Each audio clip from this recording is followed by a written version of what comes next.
톨스토이는 위대한 소설가이자 기독교인으로 잘 알려져 있습니다.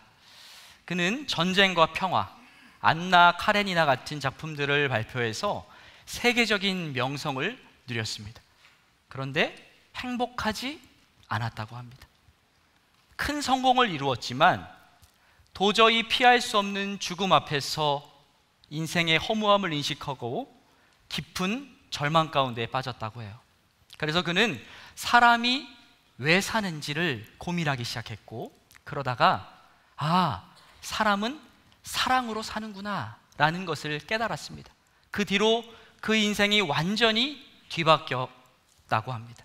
그래서 그는 그 귀한 깨달음, 사랑에 대한 깨달음을 10가지 이야기 형식으로 써내려갔는데, 바로 그게 1885년에 발표한 사람은 무엇으로 사는가입니다. 이 책이 주는 메시지는 단순하고 강력합니다. 사람은 무엇으로 살아야 하는가? 사랑으로 살아야 한다는 거예요.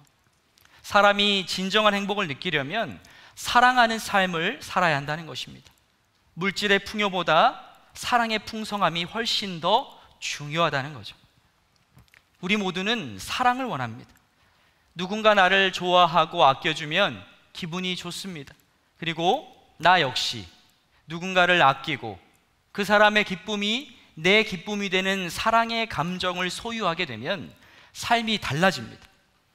사랑에 빠지면 가슴이 뛰고 생각만 해도 웃음이 나고 삶이 훨씬 더 풍성해집니다. 이런 사랑을 우리는 본능적으로 갈망합니다. 톨스토이가 그랬듯이 세상의 성공이 줄 수 없는 깊은 허무함 속에서 우리는 진정한 사랑을 찾는 것이죠. 그런데 요즘 찐사랑이 점점 사라지고 있습니다. 희생보다는 계산이 앞선 조건적인 사랑이 점차 많아지고 있어요. 실례로 이제 각자의 통장을 따로 관리하는 부부가 점점 늘어나고 있다고 하죠. 실패에 대한 두려움 때문이기도 하겠지만 언제든지 헤어질 준비를 하는 것처럼 보입니다. 검은 머리가 팥뿌리가 되도록 살아야 한다는 말은 구시대적인 발언이 되어버렸습니다. 참고 사는 것은요, 어리석은 짓이라는 소리를 듣습니다. 물질은 풍요한데 사랑은 말라가고 있습니다. 왜 이렇게 되었을까요? 일단 성경 말씀대로 이 모든 것은 말세의 특징입니다. 말세의 특징 중 하나는 무정한 것입니다. 사랑이 식는 거예요. 서로에 대한 관심이 점차 없어지고 있습니다. 절대적이다, 영원하다, 이런 말들은 더 이상 인기 있는 개념이 아닙니다. 상대적이고 일시적인 것이 이 시대의 큰 흐름입니다. 이런 흐름을 포스트 모더니즘이라고 정의하는데요, 포스트 모더니즘은 절대 진리는 없다, 모든 것은 상대적이다 라고 말합니다.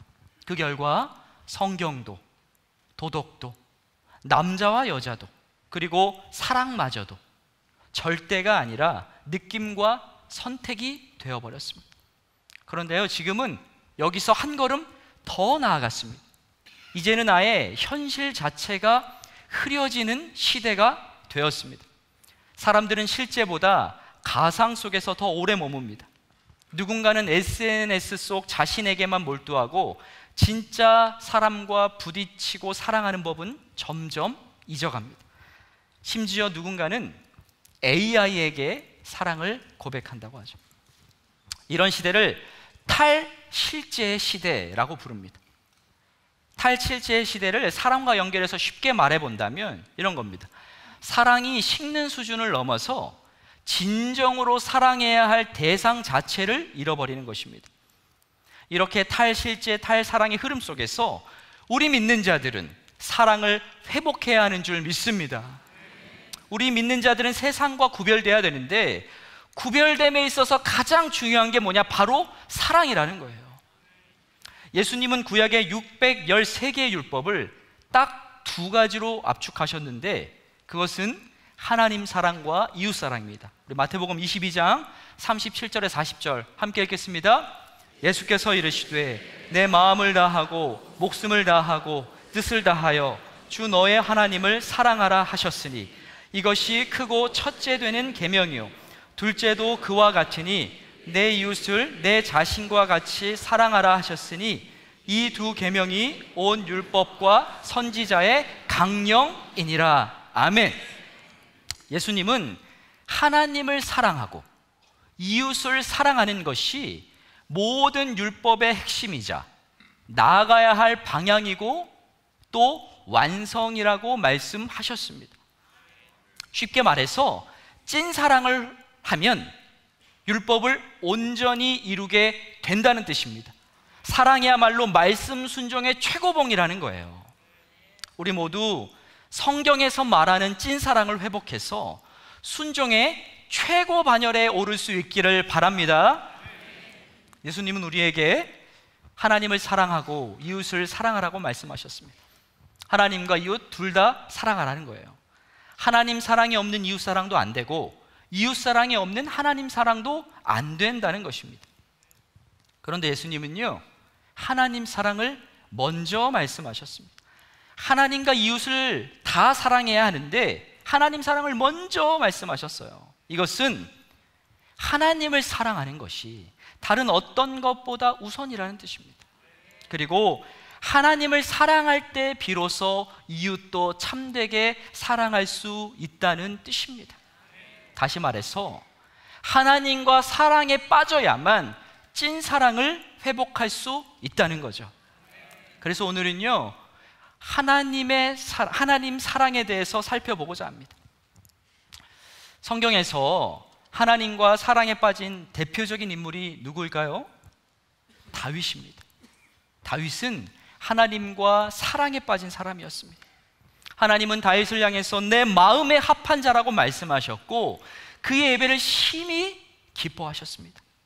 그래서 그를 통해 많은 시편의 노래를 만들게 하셔서 지금까지도 불리게 하시고 읽히게 하셨습니다.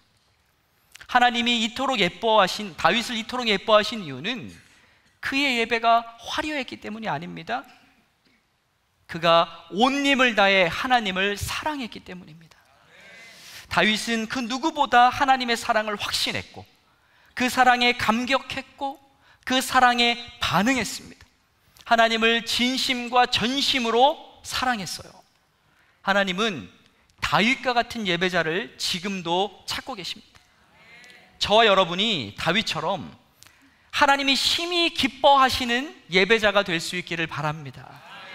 그렇게 되려면요, 하나님과 사랑에 빠져야 하는데 그럼 어떻게 해야 하나님과 사랑에 빠질 수 있을까요?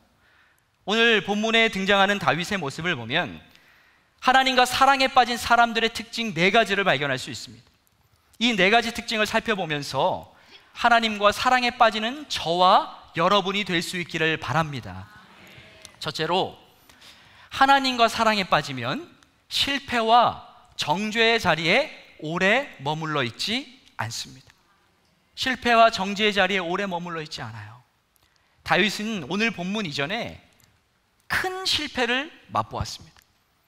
하나님의 언약궤를 옮기려고 나름대로 최선을 다했는데 하나님의 정죄와 심판을 경험했습니다. 율법에 따르면 언약궤는 제사장이 어깨에 메고 옮겨야 했는데 다윗은 그 부분을 간과했습니다. 언약궤를 수레에 실어서 옮기려고 했어요. 그러다가 웃사라고 하는 일꾼이 죽임을 당했습니다. 그 자리에서 대참사가 발생한 것이죠. 그 참사의 자리에서 다윗은 마음이 무너졌습니다. 제대로 일을 진행하지 못했다는 자책감과 하나님이 자신을 거절했다는 그 거절감이 그를 언습했습니다. 그는 정죄감에 빠졌고 옷을 찢으면서 슬퍼했습니다. 너무 슬펐던 거예요. 하지만 다윗은 실패와 정죄의 자리에 오래 머물러 있지 않았습니다. 하나님의 궤가 보관되어 있던 오베데돔의 집이 복받았다는 소식을 듣자 다시 궤를 옮기려고 했어요. 우리 12절 함께 읽겠습니다. 어떤 사람이 다윗 왕에게 아뢰어 이르되 여호와께서 하나님의 궤로 말미암아 오베데돔의 집과 그의 모든 소유에 복을 주셨다 한지라. 다윗이 가서 하나님의 궤를 기쁨으로 메고 오베데돔의 집에서 다윗성으로 올라갈세. 아멘. 다윗은 하나님께서 궤를 보관한 오베데돔의 집을 축복하셨다는 소식을 듣고 다시 도전의 자리로 나아갔습니다. 이전에 쓰디쓴 실패를 맛보고 정죄감에 빠졌지만 다시 일어서서 궤를 옮기려고 했어요. 실패의 정죄의 자리에 오래 머물러 있지 않았던 거죠. 어떻게 그럴 수 있었을까요? 왜냐하면 하나님의 용서와 회복을 확신했기 때문입니다. 그는 비록 하나님께 징계를 받았어도 하나님의 본심이 재앙이 아니라 평안이고 정죄가 아니라 사랑이라는 것을 알았기 때문에 다시 일어나서 담대하게 하나님께 나아갈 수 있었던 것입니다. 여러분, 하나님과 사랑에 빠진 사람은 하나님이 나를 용서하시고 회복하기를 원하신다는 것을 확신합니다. 그래서 회복 탄성력이 높습니다. 넘어지더라도, 물론 넘어질 수 있어요, 누구나. 하지만 넘어지더라도 다시 일어나는 시간이 다른 사람보다 빨라요. 이것을 바꿔 말하면요, 우리가 침체의 늪에서 빨리 빠져나오기 위해서는 하나님의 본심을 알고 확신해야 한다는 것입니다.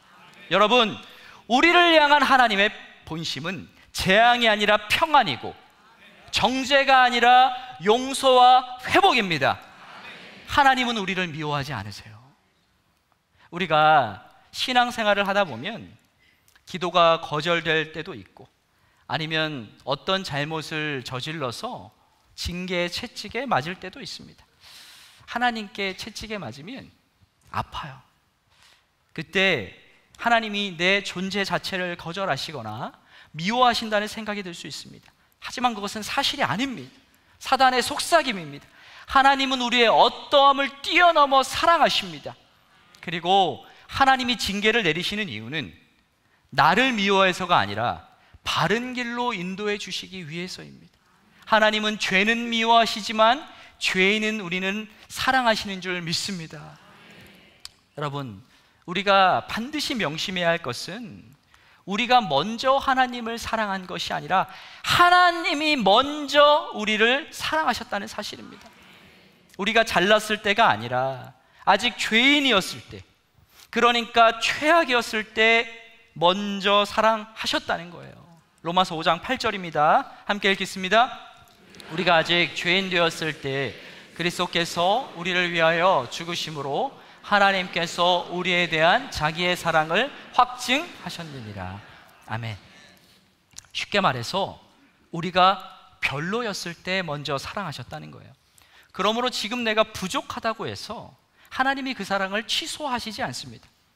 다윗은 그 사실을 너무나 확신했기 때문에 다시 회복의 자리로 빨리 나아갈 수 있었던 것입니다. 혹시 여러분 중에 내가 예전에 하나님의 은혜를 경험해서 하나님을 사랑한다고 고백했고 또 하나님의 영광을 위해 살기로 결단까지 했지만 넘어지신 분이 있나요?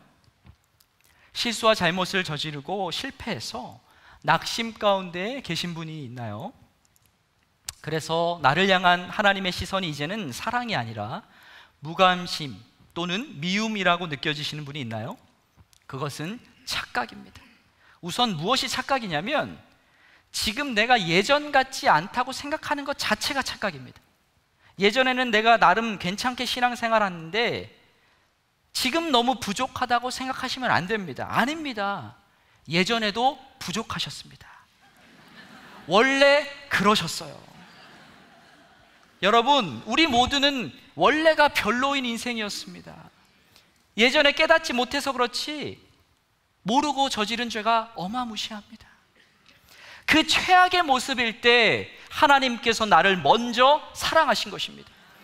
그러므로 지금 내가 조금 별로라고 해서 하나님이 그 사랑을 취소하지 않습니다.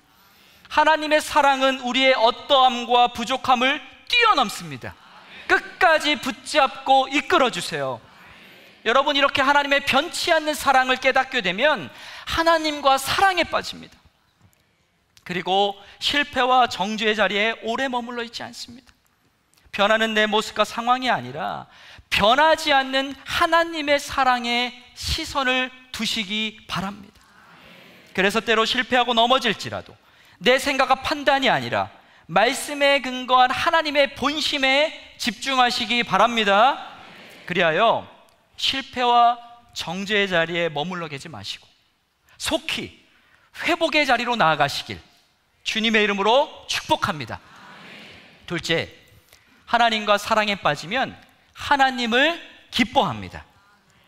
다윗은 하나님이 회복의 사인을 주시자 과감하게 다시 궤를 옮기기로 결단했습니다. 이번에는 과거의 실패를 반복하지 않기 위해 궤를 수레에 싣지 않고 제사장의 어깨에 메어 옮겼습니다. 제사장들은 어깨에 궤를 메고 막 성큼성큼 걸어가지 못했겠죠. 아주 조심스럽게 걸음을 옮겼을 겁니다.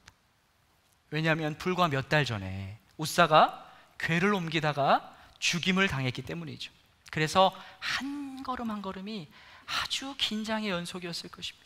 그들은 우선 한 걸음을 걸어보고 멈춘 다음에 혹시 무슨 일이 일어나지는 않을까 두려운 마음으로, 떨리는 마음으로 지켜봤을 거예요. 그리고 조심스럽게 다음 걸음을 옮겼을 겁니다. 다윗은 이 모든 과정을 지켜보면서 이전에 웃사가 죽었던 장면과 함께 공포감, 죄책감, 좌절감 등의 감정들이 복합적으로 올라왔을 겁니다. 입은 침묵했지만 심장은 막 터질 것 같았을 거예요. 또 사고 날까 봐.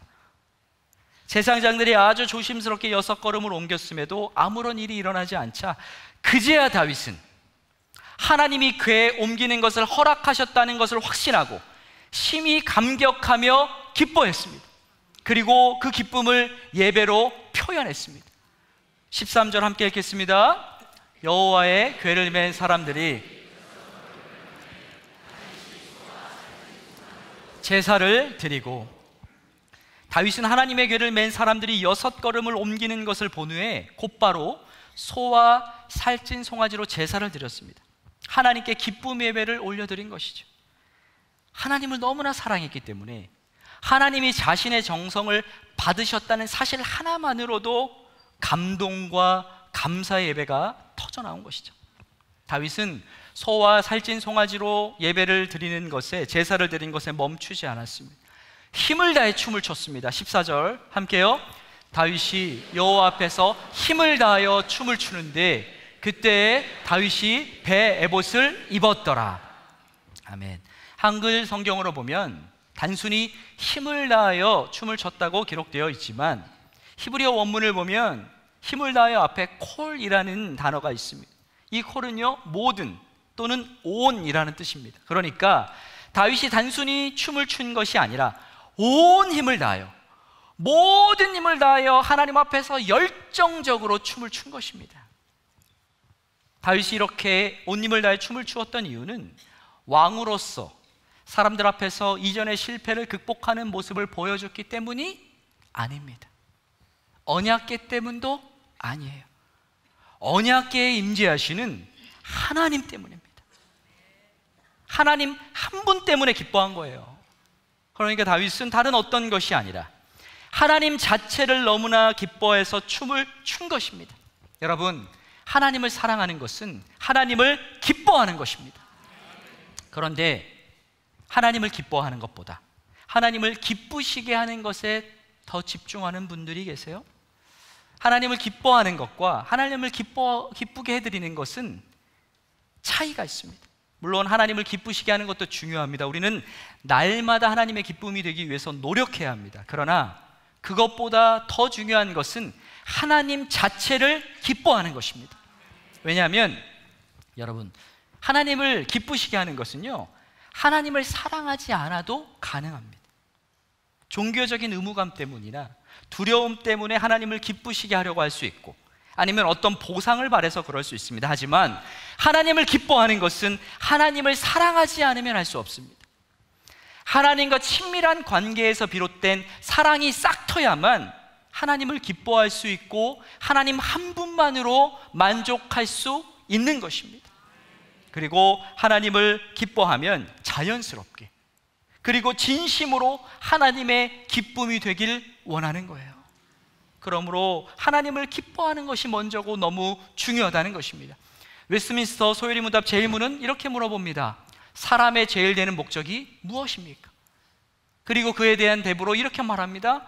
하나님을 영화롭게 하는 것과 영원토록 그를 즐거워하는 것입니다. 이 문답은 우리가 단지 하나님께 영광 돌리는 삶을 살아야 한다는 것에 그치지 말고 하나님 그분을 진심으로 즐거워하는 것이 우리의 존재 이유라는 거예요. 다르게 말해서 하나님을 영화롭게 하는 삶과 하나님을 기뻐하는 삶은 따로 떨어진 것이 아니라 하나로 연결되었다는 겁니다. 여러분, 우리가 그 어떤 사역과 봉사를 하는 것보다 하나님을 진심으로 기뻐할 때 하나님이 영광 받으시는 줄 믿습니다. 우리가 누군가를 사랑하면 그 사람의 존재 자체를 기뻐하게 되죠. 눈에 사랑의 콩깍지가 쓰이면 그 사람이 무슨 짓을 해도 예뻐 보여요. 사랑에 빠진 여인들을 보면 별것 아닌데도 웃고 기뻐합니다. 옆에서 보고 있노라면 정말 유치하죠. 그리고 할아버지 할머니들을 보면 손주들을 너무 예뻐합니다. 아기들이 떼쓰는 모습까지도 사랑스러워하고 심지어 그것도 자랑해요. 다른 사람을 보기엔 별론데 막 자랑해요. 왜요? 사랑의 콩깍지가 쓰였기 때문에 그 존재 자체로 너무 기쁜 겁니다. 여러분, 하나님은 우리 존재 자체를 기뻐하십니다. 그런데 우리 모습을 보면 연약하기 짝이 없죠. 거룩하신 하나님이 가까이 하지 못할 요소들이 너무 많아요. 우리 내면의 더러운 면들이 전부 드러나서 이 화면에 만약에 송출된다면 다 서로 떨어지겠죠. 가까이 하지 않을 겁니다. 우리끼리도. 그러니 거룩하신 하나님이 우리를 존재 자체로 기뻐하시기에는 우리가 너무 부족해요. 그래서 하나님은 더럽고 부족한 우리를 기뻐하시기 위해서 스스로 사랑의 콩깍지를 쓰셨습니다. 그것이 바로 예수 그리스도의 보혈입니다. 하나님은 우리를 보혈로 덮어서 바라보세요. 그러니까 하나님은 우리를 가까이 하고 기뻐하고 싶으신데 우리가 깨끗하지 못하니까 당신 아들의 피로 우리를 씻어주시고 덮어주셨다는 거예요. 그래서 독생자 예수님을 향한 그 사랑의 눈빛과 동일하게 우리를 바라보시고 기뻐하십니다. 여러분, 이 사랑의 콩깍지는 영원히 벗어지지 않습니다. 예수 그리스도의 보혈의 공로는 영원합니다. 하나님은 우리 존재 자체를 영원히 사랑하고 기뻐하시기로 작정하셨습니다. 바로 이것이 우리가 하나님의 존재를 기뻐해야 하고 기뻐할 수 있는 이유입니다.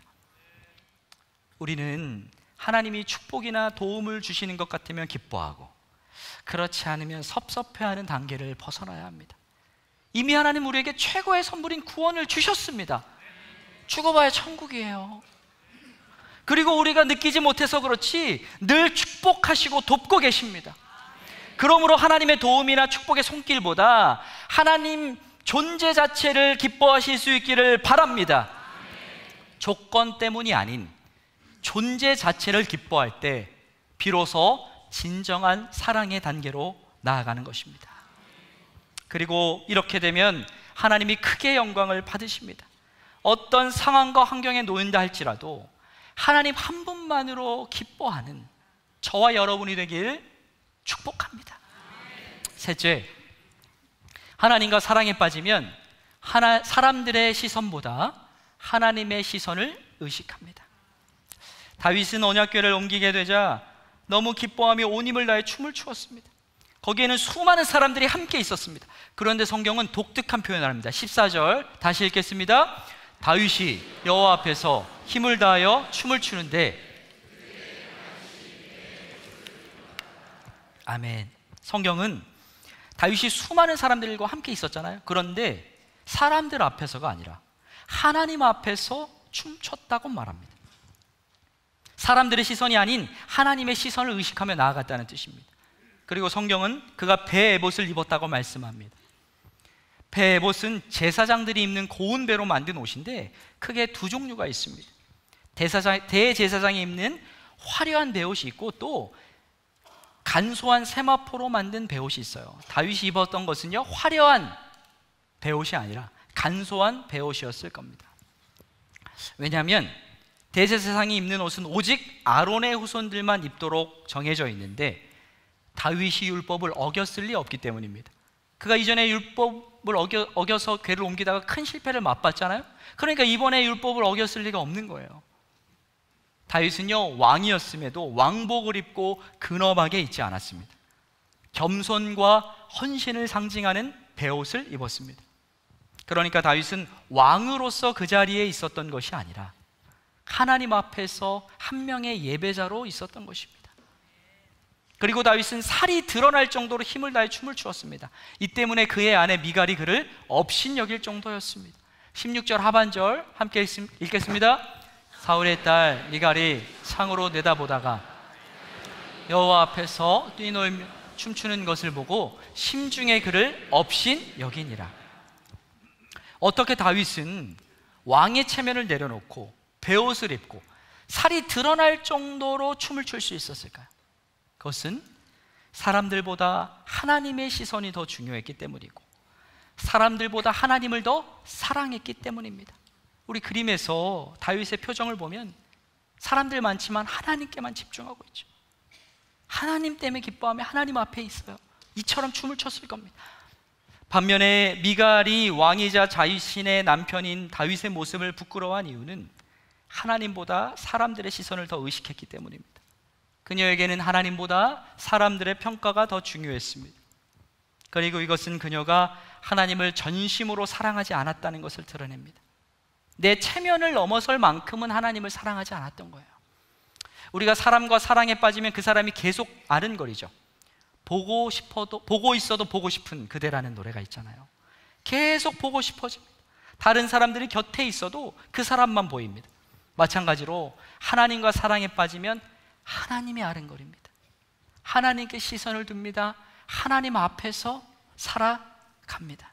그리고 다른 사람들이 뭐라 하든 하나님이 제일 중요합니다. 여러분은 어떠신가요? 누구의 시선을 의식하며 살고 계신가요? 하나님을 전심으로 사랑하셔서 늘 하나님께 시선을 두고 살아가시기 바랍니다. 사람들의 평가보다 하나님을 훨씬 더 중요하게 생각하시기 바랍니다. 부활하신 예수님은 십자가에 달려 돌아가시기 전에 당신을 3번 부인한 베드로를 찾아가셔서 다시 사명의 자리로 이끄셨는데 똑같은 질문을 3번 하셨죠. 그것은 네가 이 사람들보다 나를 더 사랑하느냐라는 것이었어요. 왜냐하면 사명을 감당하는 데 있어서 가장 중요한 게 뭐냐면요, 사람들보다 하나님을 더 사랑하는 거예요. 주변 것들보다 주님을 더 사랑하는 거예요. 주님을 사랑하는 마음으로 사명을 감당해야 주님이 기뻐하시고, 또 주님을 가장 사랑해야만 어떤 상황에서도 체면과 두려움을 뛰어넘어 담대하게 주님을 전할 수 있기 때문입니다. 여러분, 주님은 당신의 체면보다 우리를 더 사랑하십니다. 그렇기에 십자가에서 그 엄청난 수치와 모욕을 참으셨던 것입니다. 우리 역시 내 체면이나 사람들의 평가보다 주님을 더 사랑할 수 있기를 바랍니다. 그래서 사람들보다 하나님의 시선을 더 의식하며 살아가길 주님의 이름으로 축복합니다. 넷째, 하나님과 사랑에 빠지면 주님을 향한 감격과 기쁨이 주변으로 흘러갑니다. 다윗은 언약궤를 옮기면서 진심으로 전심으로 하나님을 기뻐하고 예배했습니다. 그런데 혼자서만 그 기쁨을 누리지 않았습니다. 백성들과 함께 누렸어요. 15절 함께 읽겠습니다. 다윗과 온 이스라엘 족속이 즐거이 환호하며 나팔을 불고 여호와의 궤를 메어 오니라. 아멘. 성경은 다윗과 온 백성이 즐거이 환호했다고 기록합니다. 여기서 즐거이 환호했다는 히브리어는요, 비트루아인데 이것은 그냥 단순히 막 즐겁고 조금 즐거워 이게 아니라 마구 소리 환호성을 지르면서 갈채를 보냈다는 뜻입니다.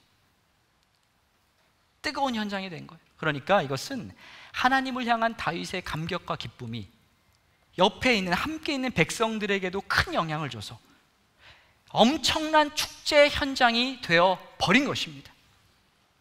그리고 다윗은 하나님께 번제와 화목제를 드린 후에 백성들을 축복하고 그들에게 먹을 것을 주었습니다. 18절과 19절 다 같이요.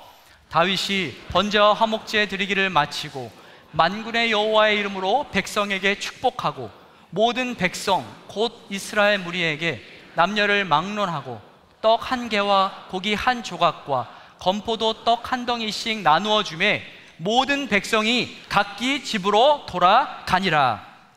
아멘. 여기에 언급된 음식들은 모두 제사용 음식입니다.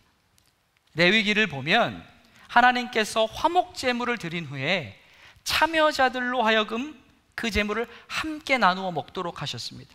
이것은 아주 중요한 의미가 있어요. 뭐냐면 백성들이 제사 드린 음식을 함께 나누어 먹는 것은요, 그들이 제사를 통해 하나님과 화목하게 되었고 그 결과 그들이 하나님 안에서 함께 연합되었다는 것을 뜻합니다. 그러니까 다윗이 화목제를 드린 후에 백성들에게 음식을 나누어 준 것은 그냥 음식 하나 먹어봐 이게 아니라 백성들을 하나님께로 이끌어서 연합의 자리에 있게 한 것입니다. 여러분, 하나님과 사랑에 빠지면 혼자서 그 기쁨을 누릴 수가 없습니다. 어떻게든 주변 사람들에게 그 감격을 전달하고 싶어집니다. 내가 만난 하나님을 만나게 해주고 싶은 열망이 생깁니다. 함께 그 기쁨을 누리고 싶어져요. 여러분, 최고의 전도 방법은 뭔지 아십니까? 내가 만난 하나님을 전하는 것입니다.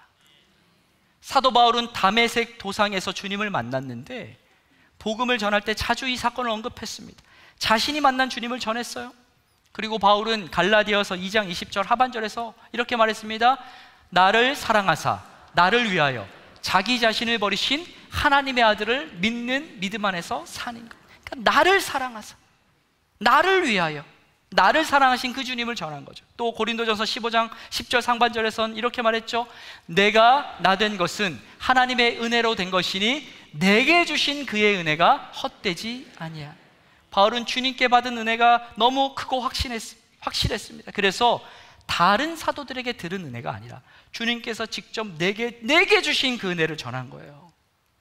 바울은 본래 주의 복음을 전하는 사람들을 극렬하게 핍박했는데 자신이 주님을 만나서 주님과 사랑에 빠지자 누구보다 열정적으로 복음을 전했습니다. 핍박의 열정과 기술이 모두 전도의 열정과 기술로 바뀌었습니다. 그러므로 우리가 복음을 잘 전하려면 다른 무엇보다 주님과 사랑에 빠져야 합니다. 스킬과 자신감은요, 두 번째 문제입니다. 여러분, 사랑하면 다 하게 돼 있어요. 엄마들 보세요.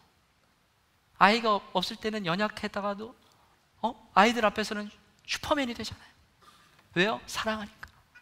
여러분, 주님과 사랑에 빠지셔서 주님을 향한 감격과 기쁨을 주변에 흘러보내는 복된 인생 되시길 주님의 이름으로 축복합니다. 이제 말씀을 정리하겠습니다.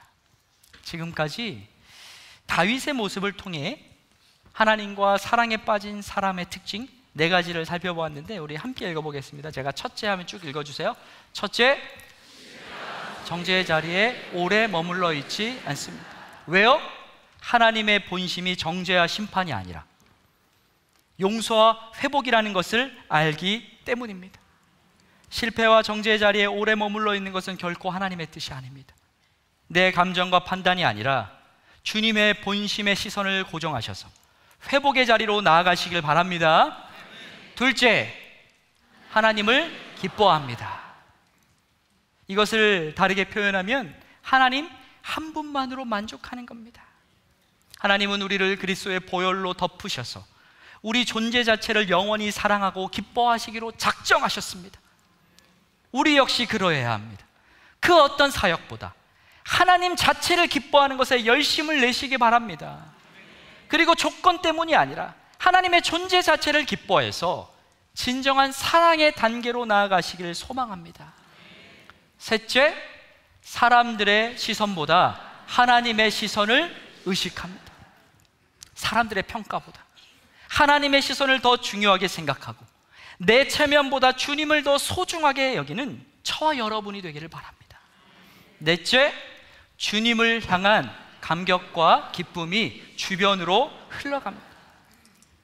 주님을 만나서 찐사랑에 빠지면 그 감격과 기쁨을 전하지 않을 수 없습니다. 주님을 향한 사랑을 주변에 표현하지 않으면 안 될 만큼 주님과 사랑에 빠져보시기 바랍니다. 여러분은 누가 제일 부럽습니까? 그 사람의 무엇을 부러워하십니까? 저는 별로 부러워하는 사람은 없는데 부러워하는 부류의 분들이 계세요. 그게 뭐냐면 하나님과 사랑에 빠진 분들을 보면 너무 부럽습니다. 하나님의 사랑을 확신하고 하나님을 전심으로 사랑하는 사람이 제일 행복한 인생이기 때문입니다. 그러니까 부러워요. 저는 다른 건 안 부러운데 그래요. 인생에 있어서 사람과 미친 듯이 사랑에 빠져보는 것도 좋지만 여러분, 우리 주님과 미친 듯이 사랑에 빠지는 것은 훨씬 더 좋습니다. 오늘 이 말씀을 듣고 하나님과 사랑에 빠지시기로 결단하면 좋겠습니다. 이전의 사랑을 회복하세요. 과거에 이랬다 아니요. 여러분, 전진하십시오. 하나님을 생각하면 가슴이 뛰고 주님의 말씀이 꿀보다 달고 예배 시간이 너무나 기다려지는 저와 여러분이 되기를 바랍니다. 그렇게 될 때 우리는 비로소 이웃까지도 진정으로 사랑할 수 있게 되는 것입니다. 하나님과 사랑에 빠지지 않으면 이웃사랑에 한계의 어려움이 있습니다. 가장 가까운 이웃인 가족도요, 내 입만으로는 온전히 사랑할 수 없어요. 내 인격으로요? 아니요. 여러분, 아까 말씀드렸지만 우린 별로예요. 너무 놀라지 마세요. 원래 그랬어요. 무한대의 에너지를 공급받아야만 이웃을 사랑할 수 있는 것입니다. 무한대로 공급해 주시는 하나님의 사랑에 흠뻑 적셔지고, 그래서 하나님을 온 마음과 힘과 뜻과 목숨을 다해 사랑해서 그 사랑을 흘려보내는 우리 모두가 될 수 있기를 주님의 이름으로 축복합니다. 네, 이제 사랑합니다 나의 예수님이라는 곡으로 함께 찬양하려고 하는데요, 정말 주님을 사랑하는 마음으로 고백하셨으면 좋겠어요. 그리고 예전에 첫사랑을 기억하시면서 주님, 왜 내 마음이 이렇게 냉랭합니까? 주님을 사랑하기 원합니다.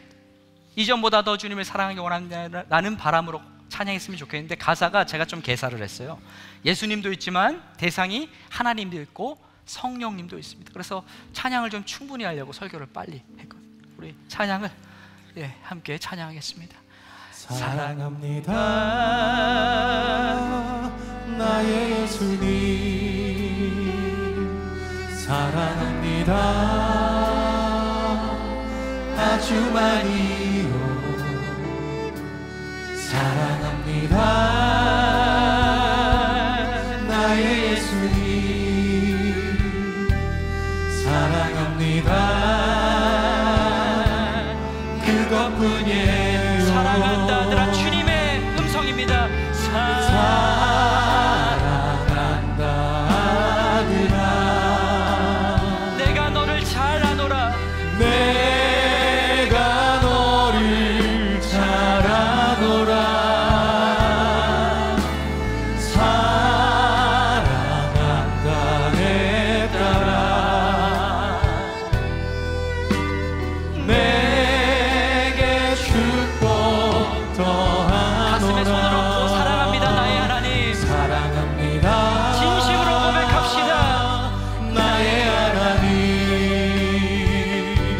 사랑합니다 아주 많이요. 사랑합니다 나의 하나님. 사랑합니다 나의 하나님, 사랑합니다 그것뿐이에요. 사랑합니다 나의 성령님. 사랑합니다 나의 성령님, 사랑합니다 아주 많이요. 사랑합니다 나의 성령님, 사랑합니다 그것뿐이에요. 사랑한다 하더라. 사랑한다 하더라. 내가 너를 잘 아노라. 사랑한다 내 딸아, 내게 축복 더하노라. 여러분, 이 시간 두 손을 모으고 함께 기도하기 원합니다. 여러분, 하나님을 얼마나 사랑하십니까? 아니, 하나님을 얼마나 사랑하셨고 지금은 어떻습니까? 혹시 그 마음이 예전 같지 않은 분들이 계신가요? 여러분, 하나님은 여러분을 향한 사랑을 한 번도 꺾으신 적이 없습니다. 창세전부터 지금까지 하나님은 여러분 존재 자체를 기뻐하십니다. 우리가 부족해도 억지로가 아니라 진심으로 우리를 사랑하시기 때문에 그 아들을 내어주셔서 피를 흘리게 하셔서 그 보혈로 우리의 못난 모습을 씻어주시고 덮어주셔서 우리를 바라보고 계세요. 왜요? 기뻐하시기로 작정하셨기 때문입니다. 우리는 마땅히 그 사랑에 반응해야 되는 줄 믿습니다. 여러분, 하나님을 사랑하는 사람은 하나님의 변치 않는 사랑, 하나님의 본심을 알기 때문에 실패와 정죄의 자리에 오래 머물러 있지 않습니다. 이 시간 기도하실 때, 주님, 실패와 정죄의 자리에 오래 머물러 있지 않기 원합니다. 오늘부터 회복의 자리로 나아가게 하여 주시옵소서. 내가 나의 어떠함 때문이 아니라 주님의 본심 때문에, 주님의 사랑 때문에 회복할 수 있음을 믿습니다. 나의 심령을 붙들어 주옵소서. 하나님, 그리고 내가 주님을 기뻐하기 원합니다. 주님 한 분만으로 만족하기 원합니다. 주님이 나를 그렇게 기뻐하셨듯이 나 역시 다른 어떤 것보다 주님을 기뻐하게 하시고 사람들의 시선보다 하나님의 시선을 의식하며 살아가게 하여 주시옵소서. 지금까지 내가 사람들의 평가를 의식해서 복음 전하는 일을 주저했다면, 주님, 내가 만난 주님을 전하기 원합니다. 하나님을 더 사랑하기 원합니다. 주님을 향한 감격과 기쁨을 주변에게로 흘려보내기 원합니다. 하나님, 그만큼 주님을 사랑하게 하여 주시옵소서. 남은 여생 다른 어떤 것에 에너지를 쓰지 않게 하여 주시고 주님과 미친 듯이 사랑에 빠져보게 하여 주시옵소서. 이 시간 주님의 이름 잡고 기도하겠습니다. 주여, 아버지 하나님, 이 시간 주님의 이름으로 우리 성도님들을 축복합니다. 하나님, 정말 우리 성도님들 그 잃어버린 사랑을 회복하기 원합니다. 다른 어떤 것이 아니라 주님 한 분만으로 만족하게 도와주시옵소서. 주님 때문에 기뻐하고 뛰며 찬양하며 아버지 하나님 그 존재 자체만으로도 기뻐요. 실패와 정죄의 자리에 오래 머물러 있지 않게 하여 주시고 회복과 기쁨의 자리로 나아가게 도와주시옵소서. 아버지 하나님, 사람들의 시선이 아니라 하나님의 시선에 머물기 원합니다. 하나님을 정말 사랑해서 하나님 앞에서 살아가게 도와주시고 하나님을 기쁘시게 하는 것보다 먼저 하나님을 기뻐하는 것에 초점을 맞춘 우리 모두가 되게 하여 주시옵소서. 하나님, 주님을 진심으로 사랑할 때 주님을 향한 감격과 감사가 흘러가지 않을 수가 없습니다. 주님, 그만큼 주님을 미친 듯이 사랑하게 하여 주시옵소서. 우리 사랑하는 성도님들의 사랑을 회복시켜 주시옵소서. 그래서 그 어떤 사람보다 주님과 사랑에 빠짐으로 진짜 행복한 인생, 기뻐하는 인생, 참된 예배자가 되게 하여 주시옵소서. 주님이 역사하실 줄 믿습니다. 능력의 팔로 안아주실 줄 믿습니다. 주여, 보혈로 덮어주시고 이 시간 성령님 운행하여 주셔서 그 사랑이 회복될지어다, 그 사랑이 감격이 회복될지어다. 주님 역사하여 주시기 원합니다. 주님 기름 부어주시옵소서. 아버지 역사하여 주시옵소서. 아버지 하나님, 사랑합니다. 아무리 인생이 고단하고 힘들고 자주 넘어진다 할지라도 우리가 다시 일어설 수 있는 것은 주님이 우리를 사랑하시기 때문이고, 우리가 아직 죄인 되었을 때 예수께서를 십자가에 내어줄 만큼 우리를 사랑하신 그 사랑 변하지 않기 때문임을 믿습니다. 바라기는 여기는 모여있는 한 분도 빠짐없이 그 주님의 사랑을 확신하게 도와주십시오. 사랑에 반응하기 원합니다. 하나님을 기뻐하게 하시고 회복의 자리로 나아가게 하시고 앞으로는 사람들의 평가와 시선이 아니라 하나님의 시선을 의식하며 살아가게 하여 주시옵소서. 하나님 앞에서 살아가게 하여 주시고 하나님을 향한 그 감격과 기쁨이 주변으로 흘러가기 원합니다. 나를 통해 주변 분들이 주님을 보게 하시고 담대하게 복음을 증거할 때 놀라운 주의 역사를 경험하게 도와 주시옵소서. 평생에 주님을 사랑하는 것이 소망이기 원합니다. 사람들 주변 환경 부러워하지 않게 하시고 하나님 한 분만으로 만족하게 하여 주시옵소서. 이제는 우리 주 예수 그리스도의 은혜와 하나님의 사랑과 성령님의 역사 교통 위로 충만케 하심, 하나님과 사랑에 빠지기로 결단한 우리 사랑하는 성도님들의 심령 위에, 그 가정 위에, 그 앞으로 삶 위에 이제로부터 영원토록 함께 있기를 간절히 축원하옵나이다. 아멘.